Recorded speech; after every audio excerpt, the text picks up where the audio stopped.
My beautiful people, my beautiful people, my beautiful people. Welcome back to a lovely episode of the Logic of Emotions podcast. Reactions. It's your dog, your brother, man, your favorite African American Melly, baby. Now, on this episode, man, I want to talk hoops some more, man. And a lot of players have been going to the RICO HINES runs as they should, getting better and whatnot.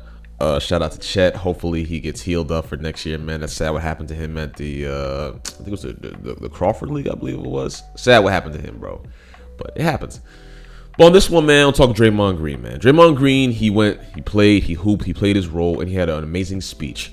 I listened to a little bit of it already, so just to let you know. And it was something very informing that I believe a lot of young players and a lot of older players need to listen to that think that they're too big for their britches, for an example. So let's get right to it, man. 262 subs, onward to 1,000. Love and appreciate y'all. Let's get right to it.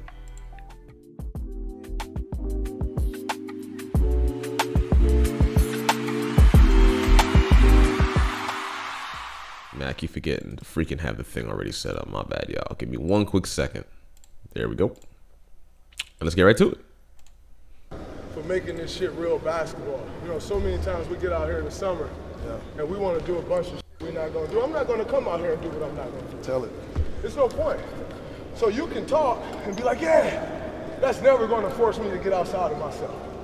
You know what I'm saying? I start talking to you. You start getting the ball. You want to take jump shots and never crash the offensive board again. You're not going to make it shooting jump shots. You're going to make it by hustling and getting offensive rebounds. And I want to say something about that too. Draymond's not saying that he can't end up learning how to shoot jump shots, because a lot of people have learned to shoot jump shots. But at the moment right now, you need to master what you have right now and then progress your game afterwards. You know what I'm saying? Draymond's shot, of course, has went down, but he had, at some degree, he did have some kind of a jumper. So, but he's mastered his craft to the point that he kind of doesn't need the jumper because he has the two greatest shooters of all time, as well as Jordan Poole, which is mini Stephen Curry, for God's sakes. So he doesn't really need to, because he, again, plays his role. And a lot of people don't like to hear that. But also remember, too, just because you're not supposed to do it doesn't mean you can't do it. You get what I'm saying? That's why when a lot of people say things like, oh, Stephen Curry can't dribble for, just for an example, he can't dribble like Kyrie Irving, or he can't do a turnaround fade. I seen him do a turnaround fade on somebody twice, I believe, last year. And I honestly never seen him do that before, but he can do it. You know, players can do things. They just choose not to because they just understand that that's not how they're going to win. You know, that's not how they're going to win the war. So Draymond Green calling out so-and-so, I have no problem with that because I saw Devontae Friga. All right, I'm sorry, I'm looking at the big screen. I saw Devontae Friga against these playing against these dudes on his runs. And they're all great ball players. But this is one dude, he has an attitude all the time, bro. And he was talking trash. He didn't do nothing the whole entire game except foul people. And he kept saying, you better check my resume, when I guess he doesn't have a resume because the dude was like, who are you? But anyway, he didn't do anything. And when he got frustrated, he started going isoing the whole time, getting stripped, ball out of bounds, bricking shots, all these different kind of things, man. And I'm just like, bro, like, that's ego basketball. And a lot of you don't understand either. When you get to the higher level, every shot matters. You have to be consistent. I'm not even talking NBA. I'm talking about college or pro. You have to be consistent. On the runs that we have, bro, if you miss one shot, basically the game is over. You get what I'm saying? If you turn the ball over, that could be the turning point of the game. A lot of you don't realize that because a lot of you haven't been in those kind of environments. Those kind of hostile environments where once you make one mistake, your day of basketball is over because then it's 18 more runs, for an example. You get what I'm saying? And they're all professional players. They're all just high level amounts of players. A lot of y'all don't understand that. A lot of y'all don't play that. Or a lot of y'all are too young or just too stuck up in your own ass and think that, oh, I could do that without having any experience. How the hell you can do a turnaround fade, for an example, when you have not done a turnaround fade, practicing it 1,000 times a day? How you gonna do a pull-up three when you haven't practiced doing a pull-up three at least 1,000 times a day? How? How? A lot of you want to do these things and have no work ethic. You have not put the 10,000 hours plus in. You think you have because you're playing with your friends, but no, you haven't.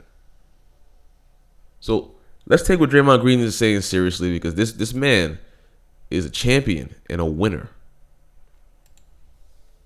And you hate him, but it's facts.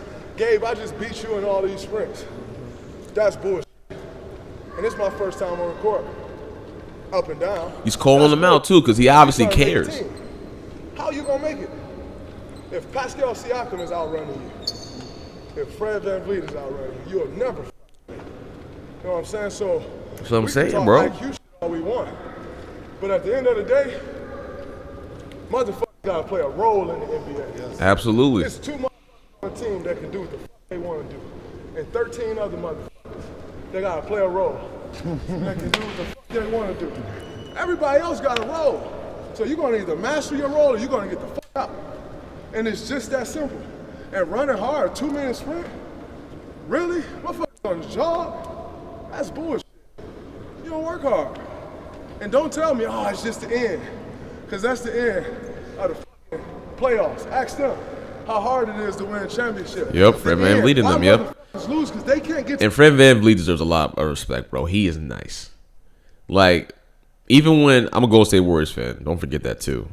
Basketball fan second. Don't forget, I love good basketball. Fred VanVleet is a good basketball player. He's an all-star, borderline all-star, because he'll have times when he's like very mediocre. But I like Fred VanVleet. I like Siakam a lot. I like OG. I like a lot of those dudes. I like a lot of those dudes on Toronto. I really do. I like Toronto as itself, the city and the love that they give to their players. I love it, bro. I love the culture over there. I want to one day go over there and just hoop against a lot of professionals over there too myself. I love competition, dog. I love high competition. I love it.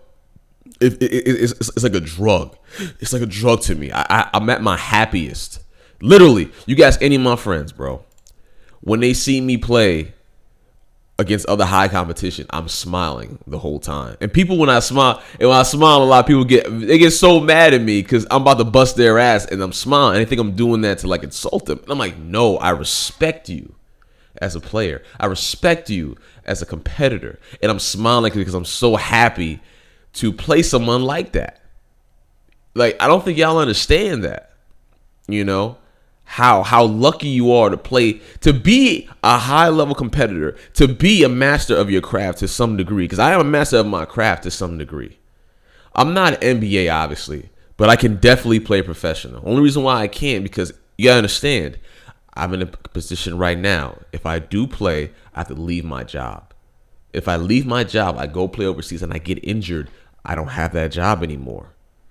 And I get injured, then what? Unless I'm in a contract that they allow me to say, if you get hurt, you're still on this team for so and so amounts of years, that's different.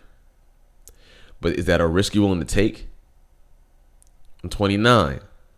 You know what I'm saying? I have at least about 4 to 5 years left in my prime still, because I keep my body intact all the time. Thank God to my mom. Love to my mama. You know, she keeps me always well-grounded, health-wise and mentally. So, shout out to my mama. She's great. She's fabulous. And my father. They're spectacular. But a lot of y'all have to understand that, bro. A lot of y'all don't understand what it takes. A lot of y'all really don't, man. Like, a lot of y'all don't get it. There are dudes that have worked harder than me, and they still haven't made it to the Australian League or the China League, for example. Or the European League, for example. And nowadays, there are smaller leagues nowadays that you can play at and get paid, of course, and that's excellent. But back then, there weren't all those kind of leagues like that. And I most definitely advise a lot of you that are serious about this basketball thing, learn the game correctly. You want to do the street ball shit, fine, because I learned it first. But I later learned the fundamentals and understood that consistency is key, and getting to your spots is key, to the point that I don't have spots anymore. I've taken... There's days, bro, I would take 2,000 shots in the corner. I'll take 2,000 shots at the top of the key. I would take 3,000 mid-ranges. I would do 500 turnaround fades. I would do 500 floaters. You know what I'm saying? I did that shit every day. It was school, sports, work. all over again. And remember this too. I'm an artist, graphic designer, digital art. So I was consistently always doing art too. And people say I don't have time. Make time. Make time. This video is for inspirational purposes only, because I want my brothers and my sisters to succeed. I don't know who you are that is watching. I have no idea who the hell you are, but I love and appreciate you, and I want the best for you. Because I know somebody out there that you're trying to do the basketball team for. I know there's politics involved. I know people don't like you for some odd reason. I understand that. But I do understand that a lot of you will make that excuse because it's something that you know is wrong with you, but you don't want to change. You might be too cocky. You might be hard-headed. You might not be a good listener. Pay attention and listen. That's all I'm saying. Pay attention and listen, baby. Because, damn it, I want you to succeed. I really, truly do. I want you to succeed. To the end. You can't get to the end. So I watched y'all do this 2-minute sprint, and maybe 10 people took it serious. There's 40 in here. Maybe 10 people took it serious. Why? Because you think you're done. Well, you won't make it to the end. That shit's hard as fuck. And when you finish, you're exhausted. And everybody sitting here, nobody's exhausted. You don't push your fucking selves. It's like 35 motherfuckers. Do this. The line was right there. They stop. Do this. You don't want it. You gotta want this shit, man. We can talk. God damn, the camera. We can talk all of this shit. At the end of the day, the motherfucker who wanted more is going to get it. Absolutely. I promise you, I'm going to want it more. Ain't nobody going to want it more than me. And that's how I feel too. I may not be the best ball handler, shooter, but ain't nobody going to fucking want it more than me. Absolutely. That's a skill that, by the way, anyone can possess. Anyone can have that. I'll be honest, I used to be the biggest Draymond Green hater. Like, I despised this dude. When he was poking people's eyes out, talking trash constantly. Well, he still does that, but he's grown on me a lot. He truly loves the game of basketball, and that's actually saying a lot for today's players, because guys like Ben Simmons and Kyrie are willing to sit out constantly or... Let me call that, because I don't want to really hear too much what he has to say. But shout out to Blacktop Buckets, man. I'm going to put your link in there, brother, because you put the video up, so you deserve a lot of the credit, my friend. Now, I want to say that because he's talking about how he hated Draymond Green, for example, right? A lot of you make excuses for Draymond Green, why you hate him. You hate him because he's that good. You say things like he poked guys' eyes out and things of that nature. No, you just find an excuse to hate the guy. He's not. If he was out here sitting here pulling a Bruce Bowen, which for some reason everybody hates him, but everybody loved Bruce Bowen because he was so tough back in the day. Everybody loved those players back in the day. A lot of y'all talk about the back in the day players, how physical they were and all these different things, but Draymond Green kicks people in the balls all the time and he does this, that. He's not doing that all the time on purpose, dog. Like, come on now. You don't see him doing it 10, 20 times a year. That's Grayson Allen is someone who does it all the time. He's done it from college to the summer league, to the G League, to the A. But no one says that, though. That's funny, isn't it? But I digress. A lot of y'all are weird, bro. A lot of y'all are weird. Just say you don't like the dude because he be busting y'all team's asses. Say you don't like the dude because you think the whole game is about scoring, and that's not what his primary game is on. The reason why he's growing on you because you've realized you've gotten older and you realize how dumb a lot of you sound. You hating somebody for mistakes that they made. You get what I'm saying? He poked LeBron in the eye. That was an accident. He poked another man in the eye. That was an accident. That's 2 times. 2 times doesn't make it that you are just consistently out here poking motherfuckers in the eye. I love Patrick Beverley. I do. Grayson Allen's growing on me right now. Do I hate him? No, but I think I think he does that stuff on purpose. Clearly he does it on purpose, but doesn't mean I hate him. You hating somebody that you don't know is absolutely odd and weird. You're a weird person if you hate somebody you don't even know. You're just weird for that. But I don't hate Russell Westbrook. He acts like a baby a lot of the times. You know, I don't hate none of these players. I don't dislike him either. Ben Simmons, again, I just think he's odd. I think he's a weirdo. You know, but that's him. Me having this disdain for a player, I think is so weird. But hey, teach his own though. Teach his own, baby. But this is a great video, man. And Draymond Green's absolutely correct, bro. I personally, myself, in high school, I'll never forget this, and I'll tell you a little story about it so you can understand just how crazy the basketball sports world is for those that are trying to get into it. I remember when I was young, I would practice every day before school, after school. The sun's not even up yet, and I'd be at the park practicing. I used to shoot right-handed behind my damn head, like on some weirdo shit like this. Dead serious, right? And I got made fun of consistently by the same people who claimed that they appreciate hard work and dedication. By the same people they said they appreciate hard work and dedication, I got made fun of by. I got made fun of by my peers who weren't really my peers. Let's just call that, let's be upfront about that. And I got made fun of by my peers, but they also let me know, like, yo, bro, we're just kidding. We know how serious this means to you. Ooh. They let me know because they understand that. And also, I was the kind of person who didn't make fun of somebody's goals and dreams. I never have, and I never will do that. I understand how that hurt feels, you know? And as time went by, I had a lot of love for the coach. The coach hated me and despised me. I never understood why. I assumed because he hated my father, because my father's very successful. My father put us in a position, we got out of the projects, we live in a nice neighborhood with a nice home and everything. Shout out to my dad, an amazing human being. God sent to me and my mother. Me personally, how I believe. And every time, man, I remember this one time I was like, yeah, man, I'm gonna go shovel the snow. I said something stupid, don't get me wrong, it was stupid. But I was just trying to prove just how serious that I took this game. And I said, I'm gonna shovel the snow. I had a cast on, right? I'm gonna shovel the snow, right? And I'm gonna go take some shots from the free throw line. And he's like, oh, you gonna take shots, Melvin? You gonna take shots with a cast on outside in the snow? Come on, dude, what are you, stupid? But the funny thing is, he was telling stories about him doing the same thing. Not in the snow particular, but him just having a cast on and him taking shots during, like, while he was injured. And I've seen other players that he loved that were in casts that were taking shots at the park too, saying, good job, man, don't get hurt, but good job. I saw it. And it broke my heart, bro. It broke my heart into little tiny pieces, man. I remember being in the shower and I was just crying my eyes out because I never understood why so much anger and just hostility was towards me. I never understood that. Never gave me a chance. I didn't act hard-headed. I wanted to listen. I wanted to learn. Even though I knew the game better than other people. I truly, truly did. But that's the way it was. And after that day, I became hard-headed. Which was a blessing and a curse because I became a way better player. I was training with Berkeley College in 11th grade going into 12th grade. I was training with Berkeley College. I wasn't supposed to, but I was training with them. But because my GPA wasn't that high, I couldn't get on the team. But I was on the other team in White Plains, but then I got injured. And that was like the only year basically I played college basketball. The other years that I could have played college, or should have played, was at Westchester Community College.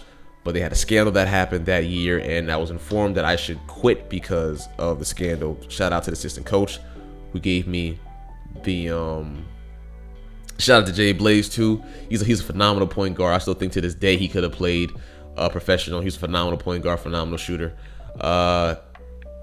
I really Shaheem Nixon. That's my neighbor. I think he's an amazing player too. I hope I'm gonna talk to Shaheem one day because I would love for him to at least try out, bro, to play overseas because he's a phenomenal dude and a phenomenal basketball player and a phenomenal defender. I would love for those two brothers to at least try, you know. But you know, that's just the way it was, man. And for those out there that I know are going through that to some degree, listen, bro. Listen, sis. Stay strong. Absorb the information, and then when you're home, do your homework. Do your homework. Find out trainers in the area. Become friends. Become vocal. Become network. Network early. That's one thing a lot of people don't tell a lot of young kids nowadays. Network early. Be respectful. The world doesn't owe you anything. Even if you work really hard, I promise you the world doesn't owe you anything. And I know that sounds messed up, but understand, baby, that's just the way it is. But your hard work will shine. I promise you it will. It will shine. This is just a video to all the kids and to even all the older generation out there, the 19, the 20, the 25 that want to play professional and things like that. Just letting y'all know, bro. Keep your head up, dog. Work harder. Draymond Green's a prime example of this. This is someone who's worked incredibly hard while being made fun of for playing a game, for playing a style that's not his own style. Losers wanted him to play a style that looked flashy, but it's not according to the plan for everyone in Golden State. Only a loser would recommend to Draymond Green that he needs to score 15, 20 points a game. Why the hell does Draymond need to do that if he's been scoring less than that and has 4 rings now? That's silly. That's goofy, and that's loser, non-winner mentality. Does he need to hit shots here and there more? Yes, I do agree. But for him to hunt for more scoring, he doesn't need that. Draymond just needs to stay fit and continue being Draymond Green. That is it. Shout out to Patrick Beverley, too, for going to the Lakers. That's going to be hilarious. I'm excited for the Lakers, dog. I ain't going to cap. I'm so excited, bro. But, hey, man, it's your boy Melly, man. I want to do this video real quickly because I understand what it's like being young. I understand what it's like being a hooper, being a baller. I'm not a hooper. I'm a hoopist, as Cash Nasty would say. Without a doubt. I'm a master of my craft, baby. I am. And one day I hope to play all these other hoopers, these masters of the craft too, because I love competition. I love being competitive. I love it. That is my happiness. Next to my girl and my family and my friends and everything. Playing heavy competition is my passion, bro. I love it. And I can't wait for the tournament that we have this winter too. I'm excited for it. But tune in, man, because when this YouTube thing is popping, I'm gonna get a vlog camera. And I'm going to have y'all come with me and see what I'm talking about. Help teach y'all certain movesets. Help y'all understand how to be consistent. All that kind of stuff. You dig? I love y'all, man. Appreciate y'all. It's your boy Melly. I'm signing out. And per usual, peace, love, and keep that drip immaculate at all times, baby. Love y'all. Appreciate y'all. Stay healthy. Stay sexy. Most importantly, drink water. Peace.